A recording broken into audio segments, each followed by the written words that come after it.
ओम नमो भगवते वासुदेवाय।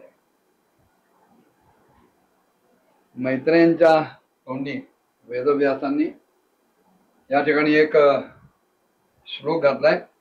संयमं संविदिते भर्त्रा मन्मथोन मथिते इंद्रिया जग्राह वासो ब्रह्मर्षेर वृषलीव गतत्रपा.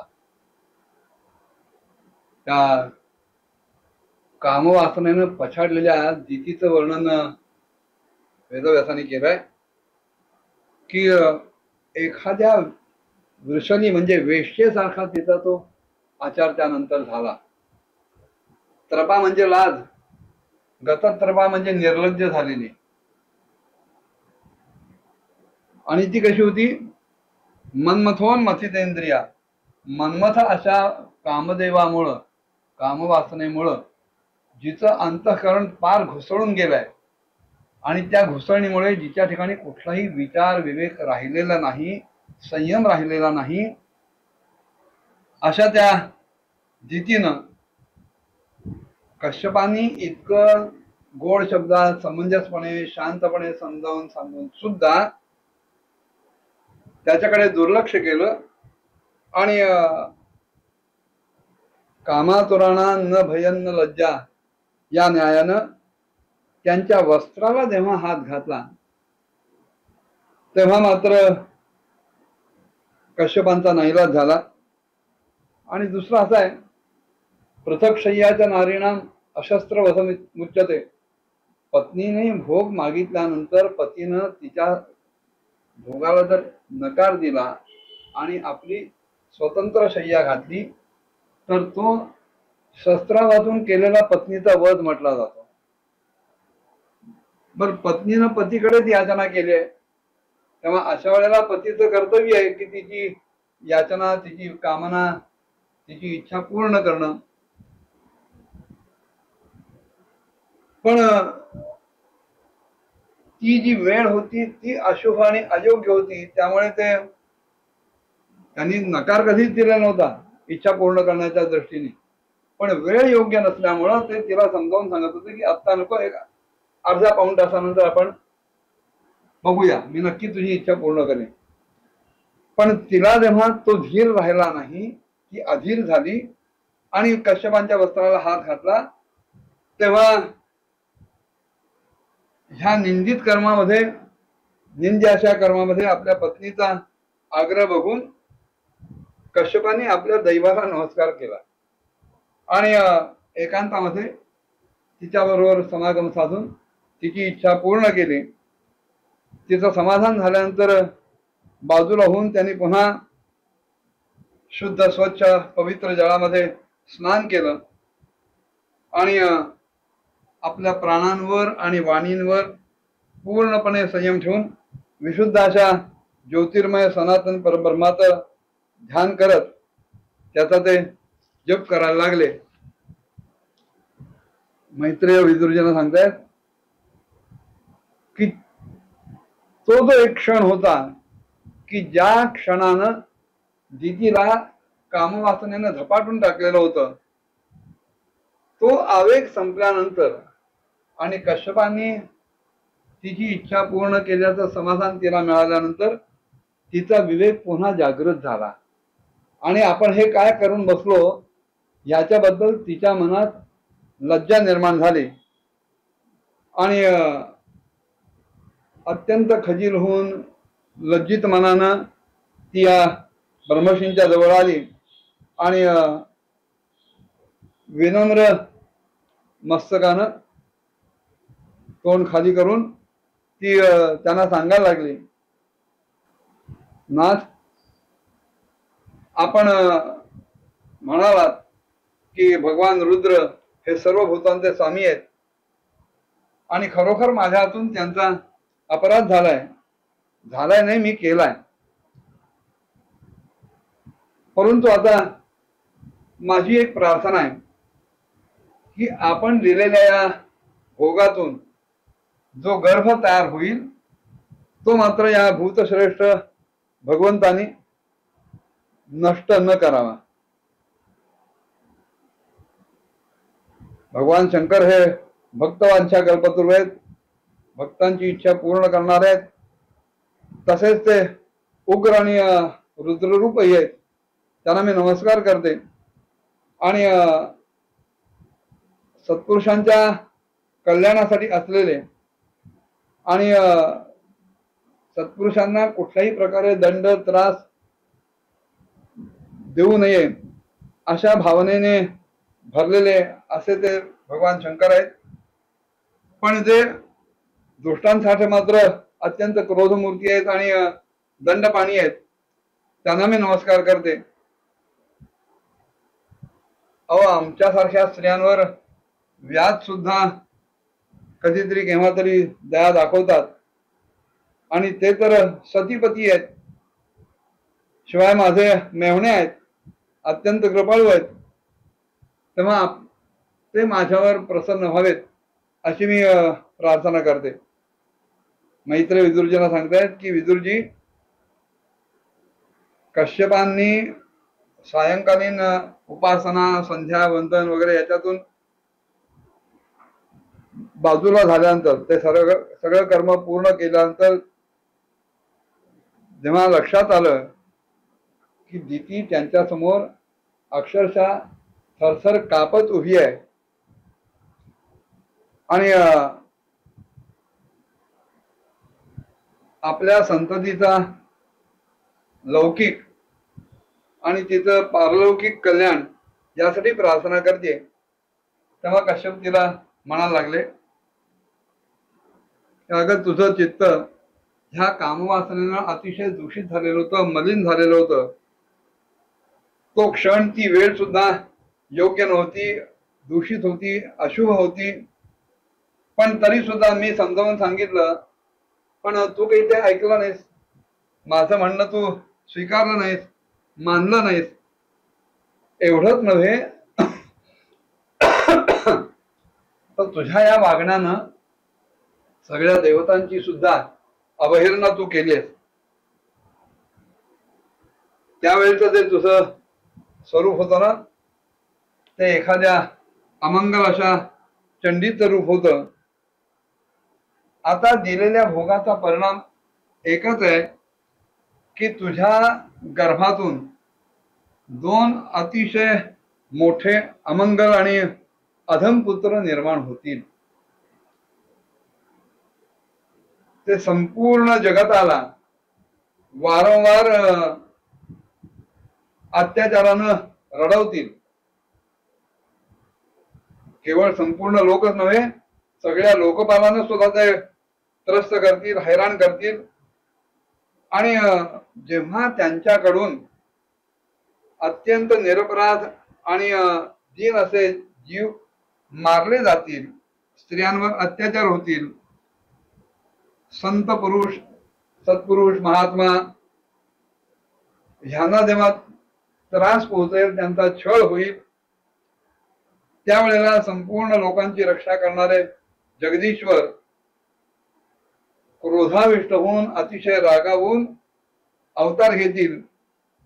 आणि इंद्र ज्याप्रमाणे आपल्या वज्रानं सगळ्या पर्वतांचं दमन करतो, त्याप्रमाणे ते प्रभू ह्या दोन्ही पुत्रांचं दमन करतील, त्यांचा नाश करतील.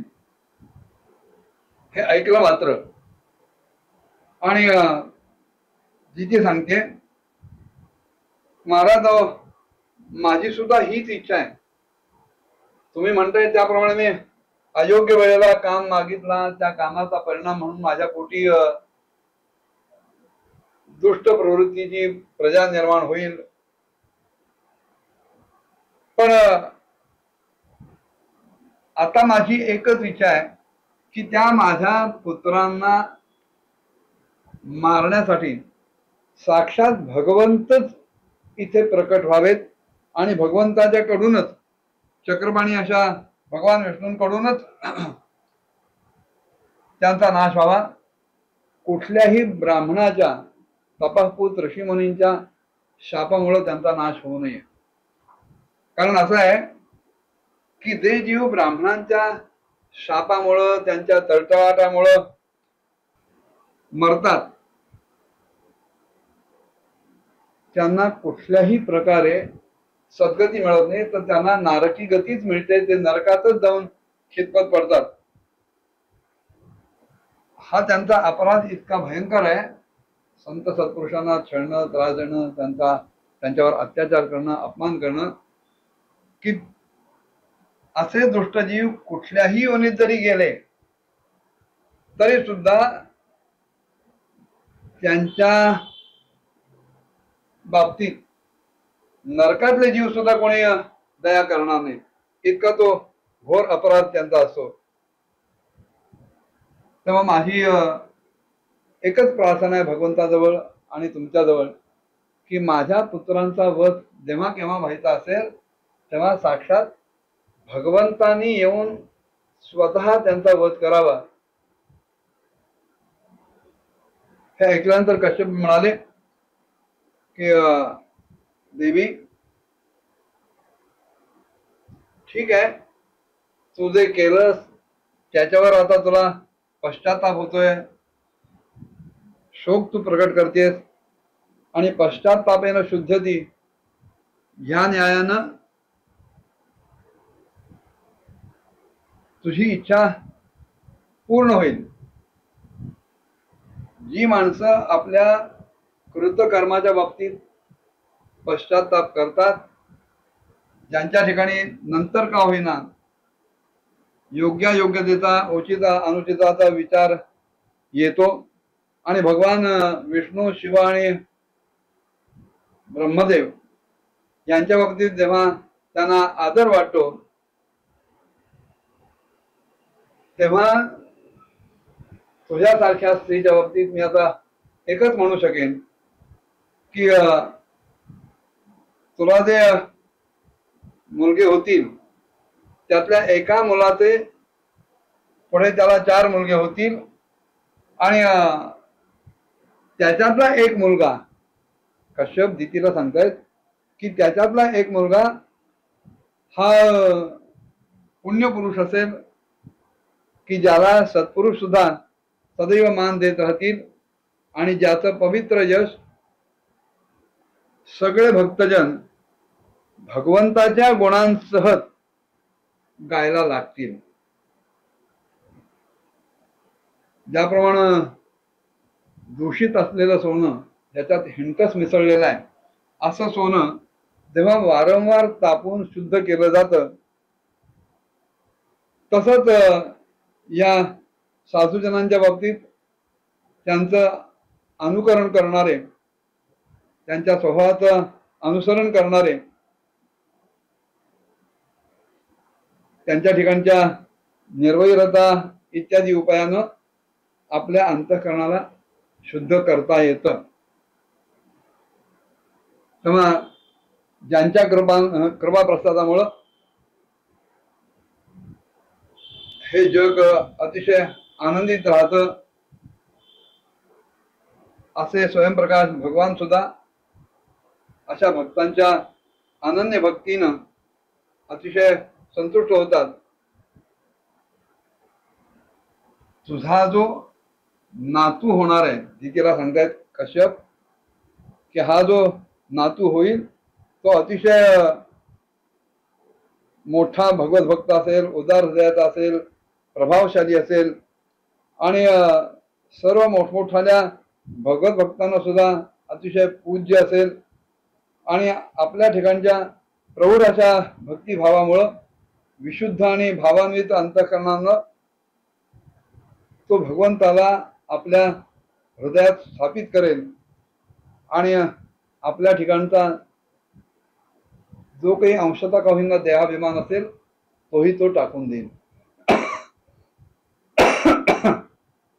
एक लक्षात घेणारे, अलंपटशील धरो गुन्हा करो, हृष्ट परध्या व्यसितो दुःखदेषु, अभूत शत्रुर जगता शोकहर्ता, नैदाघिकम ताम विडोर राजहा.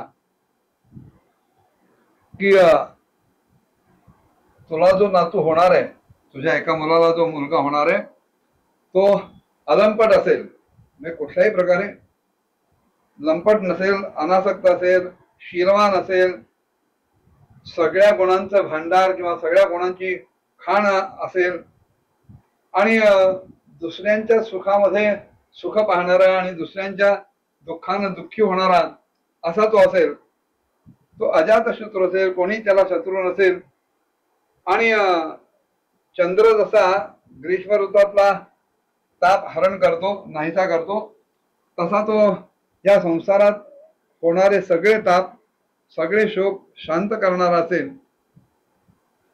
अशाच माणसाला, अशाच व्यक्तीला जगामध्ये सगळी माणसं मान देत असतात.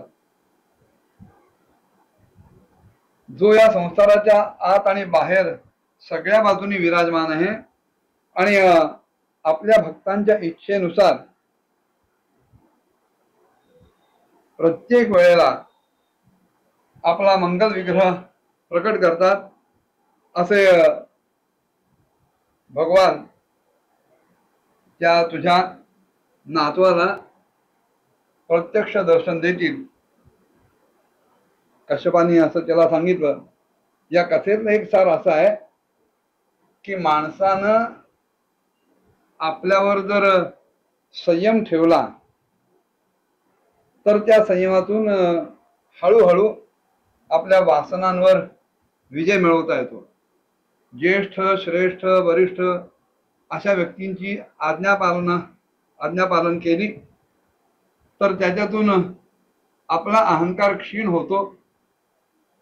किंवा देवतांची जी आज्ञा आहे त्यांचं जर पालन केलं तर हृदयात आपोआप श्रद्धा उमलते.